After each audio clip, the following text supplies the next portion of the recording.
Bukyanga alondebwa ku kifo ky'omubaka omukyalo w'ekibuga ky'Embaale Lydia Wanyoto abadde nga tannavaayo kwogerako ku nsonga yonna newankubadde nga wazzenga wabaawo oluvuuvumu okuva mu balonzi be nti ono yeegwanyiza obwa sipiika wa Palamenti ey'omulundi ogw'e12. Kati olwaleero mu lukuŋŋaana lwa bannamawulire mu kibuga ky'Embaale, Lydia Wanyoto alangiridde mu butongole nti agenda kwesimbawo ku kifo ky'obwa sipiika wa Palamenti.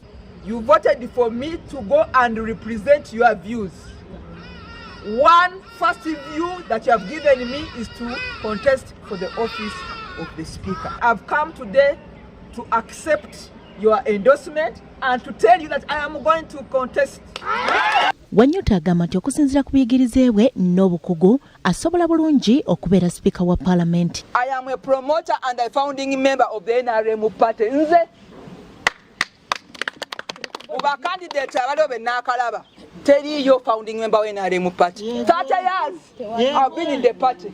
So kusaidia party nze tebamanja nze babanja. Wabula ono era asambaza ebyogerwa nti olukiiko olukulu olwa Central Executive Committee SEC lwawandadde eddusu ku Anita Mong n'omumyuka we Thomas Tayebwa okubongera ekisanja ekyokubiri nti kubanga si gy'emitendera emituufu ekibiina kye giyitamu okulonda abakulembeze mu bifo ebyo. We want the process to happen.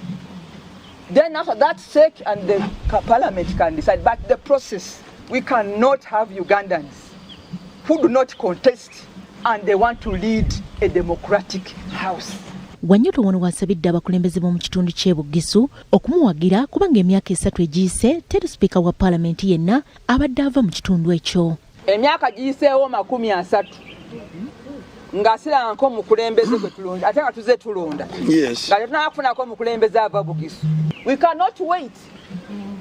Tutandika ne agenda esooka obwa Sipiika tinaffe weetuli national cake.